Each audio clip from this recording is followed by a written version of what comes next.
The Prodigy by Ride1UP is a premium, sleek-looking e-bike featuring a silky smooth German-made mid-drive motor complete with torque sensor and other high-end components that rides and feels like it should cost much more than its just over $2,000 price tag. If you're looking for a higher-end e-bike at mid-end prices, then this may be the e-bike for you. The Prodigy was shipped to us in above-average condition, and the packaging was what we have come to expect from Ride1UP e-bikes.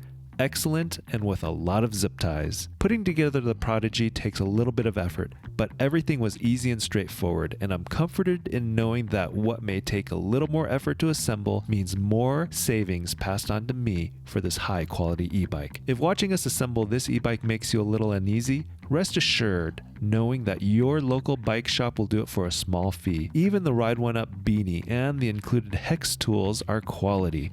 The hex tool sets from Ride1UP are our favorite and are much preferred over the crappy hex tools that come with a lot of the other PEVs that we review. Trust us, once assembled and freshly charged, you will feel a sense of satisfaction with this good-looking high-end e-bike that you just paid mid-end prices for. Okay, we've got the bike all set up. Andrew, show us around. This is a beautiful bike with high quality components. On the left side we have Tektro hydraulic brake levers, a little bit of harder grips on the left, a Brose display. The light is automatic, so you'll see that little light indicator. Wide handlebar, this thing is super wide. Shimano Alluvia 9-speed shifter and Tektro hydraulic brake lever on the right. Moving down the frame, we have 120mm air suspension with hydraulic lockout. To put in the air, you can twist off this cap and you just fill it up right there. This bike does not come with a suspension pump, so if you're gonna buy this, you wanna buy a suspension pump as well. One of the things I've noticed is on this 80 lumen light, they've got this really cool hinges. It's just more engineering than we usually see for a front light on some of these e-bikes. A lot of times it's just a bolt holding it down. This tire is a high quality Maxxis Forecaster tire, 27.5 inches by 2.35 inches wide, 180mm brake disc with Tektro hydraulic brakes. This brake disc, as you can see, is much higher quality than we've ever seen on any of the other e-bikes that we ride. It has a lot more holes and ventilation to dissipate heat so you can stop fast and hard. Woo! Great brakes. The axle bolt that goes through this bike is high quality. We see a lot of these budget e-bikes use a very thin metal bolt. It just leaves room for it to break and shear on you when you go off of like hard jumps or curbs, where this one is about 1.5 centimeters in diameter. We have a 36 volt, 14 amp hour battery that's built underneath. Pulling out this battery is a little bit tricky. You're gonna twist this out, it's spring loaded, and there's a little latch down here that you push up on, pull it out. 36 volts, 14 amp hour battery, so 504 watt hours. It does have a little glow charge on the right side, which will show you how much battery's in here. And when you're charging, you'll see a little bit of a blue light coming through the frame. You have a Brose mid-drive motor with 90 Newton meters of torque. This is a very high quality German-made mid-drive motor. Coming up to the seat post, we have a very skinny seat. You're gonna be pedaling this bike all the time. There is no throttle, so they make it nice and slim so you don't chafe the inside of your thighs. A 42 teeth, narrow wide alloy chainring with a chain guard on the frame, and then a shift sensor connected to the Shimano Alluvia 9-speed shifter. But one thing I love is they did include a shift sensor, because we have seen a lot of mid-drive e-bikes not have a shift sensor. And what a shift sensor does for you is when you go to shift the gears, rather than the motor still running, it stops the motor for a second so you don't destroy the cassette. And this is how Ride1UP does it. They make really nice e-bikes at a budget-friendly price with high-quality components. We're gonna get our safety gear on and we're gonna take it for a spin so we can tell you what we love about it, what we hate about it, and who we think should get this bike. Okay, we've got our gear on, we're out riding, we've done some streets, we've done some trails, and we're just really enjoying this nice day on this nice bike. We're gonna go stop and find somewhere to talk about the things that we love about this bike.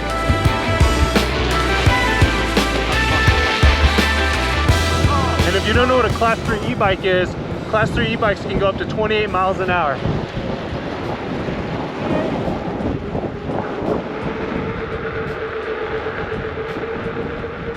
So I'm booking right now, I'm at 30, and he's pedaling, so he's going about 30 miles an hour. How was it? Nice. It goes, I got it up to 29.4 on the display, So faster than the stated 28 miles per hour. Yeah, that is a silent, smooth motor, and that's what you get with the mid-drive bikes. And a lot of the mid-drive bikes are also the most expensive bikes, and that's because compared to hub drive, it's a completely different experience. The weather is warmed up for us, and we are out enjoying this Ride1UP mid-drive motor bike. Lots to like about it, and let's start off talking about the things that we love. I love the high quality components on this bike. The Shimano Alluvia derailleur, Maxxis Forecaster tires, Tektro hydraulic brakes, Brose mid-drive motors. Everything about this bike is a lot higher quality than we've seen on some of the other ones. Some of the other bikes put like Tektro hydraulic brakes on, but they'll use a Bafang motor. They'll use a cheap derailleur. We've never seen this type of derailleur. Normally it's either Shimano, Acera, Altis, or Attorney derailleur on these e-bikes. So really, everything on this bike is nice. I can't find anything in this bike that is of lower quality components, besides maybe the front light. And we'll talk about things that we don't like about this bike in a bit. The motor is silent, feels very powerful. There's no issues at all with riding this bike without pedal assist on. And that's what really shows me what a true good e-bike is. Something that you don't need pedal assist on, something that you don't need the battery for. You can just ride and pedal it and it feels like a natural bike. So the geometry is on point with this. Yeah, and we've seen that with a lot of these e-bikes. Sometimes the geometry just feels different from your normal bicycle, so it doesn't ride like a normal bicycle. But the last few bikes that we reviewed, and especially this one, it just feels like a normal bike, even with the battery off. I mean, if you were to be blindfolded, get on this bike and ride it, you wouldn't be able to tell it's an e-bike. And while this bike feels like a normal bike when you're riding it with no pedal assist on, when you turn the pedal assist on, it's so smooth, it's so natural, it just feels still like a natural normal bike, only you feel like you're enhanced. They talk about performance enhancing drugs. This is a performance enhancing vehicle. Okay, that's the new acronym for PEV, performance enhancing vehicle. And that's what they do. It enhances your performance. And this one does it so smooth without that jerkiness that you see with some of the other bikes. Yeah, this Brose motor is very quiet compared to any other mid-drive motor that I've ridden in the past. A lot of the other e-bikes that are mid-drive motors, you can still hear the motor winding up. This one, I don't know, can you hear it at all, Jimmy? No. He makes a good point. This whole time we've been riding, I have not been able to hear the motor. It's like a silent ninja. The suspension, I haven't been able to bottom it out, and I weigh 200 pounds right now. And I'm trying to push down as hard as I can, so haven't bottomed out the suspension. The other thing that I like about this bike is it doesn't try to win you over with gimmicks, right? Some of these other bikes come with, it'll tell you how many trees you're saving, or it'll calculate the number of calories you're burning, or your carbon footprint and whatnot. You don't have any of that tacky stuff. It's just a small little display. It tells you what you need to know, and it works. Let's keep riding, and our next stop, we're gonna talk about the things that we don't like about this bike. This e-bike is a lot of fun to follow, but let's talk about the things that we don't like about this bike. The biggest thing is the cable management in front. There's nothing to cover up these cables, but it is a cross-country bike, and you don't really see cable management on something that you use cross-country. The front light, it's nice to have one, but it's not super bright. It's only 80 lumens, and if you're gonna be doing a lot of nighttime riding, you're gonna wanna get an upgraded light. The battery isn't as intuitive and easy to remove like all the other e-bikes. It does take some finesse. It's got a little bit of a notch in the back, but that still won't get it out. You have to press the notch and kind of jostle it around to get it unhooked. They could have designed this a lot better, like in the 700 series or the Cruiser. You just have a little bit of a latch, which is a lot easier than finding that little knob and trying to jostle it out. There's no fenders on this bike, but you're not gonna get fenders on a cross-country bike. Otherwise, we're having a hard time finding things that we don't like about this very capable and pretty high quality mid-drive motor e-bike. We're gonna keep riding, and while we ride, let's talk about who we think should get this bike. Okay, while we've been riding, I've been able to identify a couple other things that I don't like about this bike. Woo! These branches in the road, if you're not paying attention, you're gonna run into them and Oh wow, look at all these. It was windy. We had a windstorm last night and I think it blew all these branches into the road.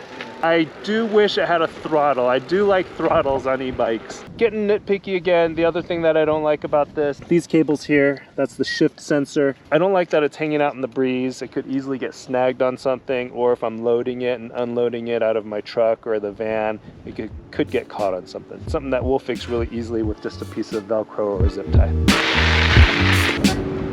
Okay, let's talk about who we think should get this bike. Trail riding, mountain bike riding that's light mountain bike riding, or even smooth pavement or roads. It's got knobby tires, but this handles well that it can be ridden almost on any type of trail that you want to ride it on. This bike gives you the premium experience that you get from a mid-drive motor that you can't get usually at this price point. So if you're looking for the best e-bike experience at a budget price that still comes with good quality components, I mean, they didn't cheap out on this thing. Check out the Ride1UP. Thanks for watching, and when you guys ride, wear your safety gear.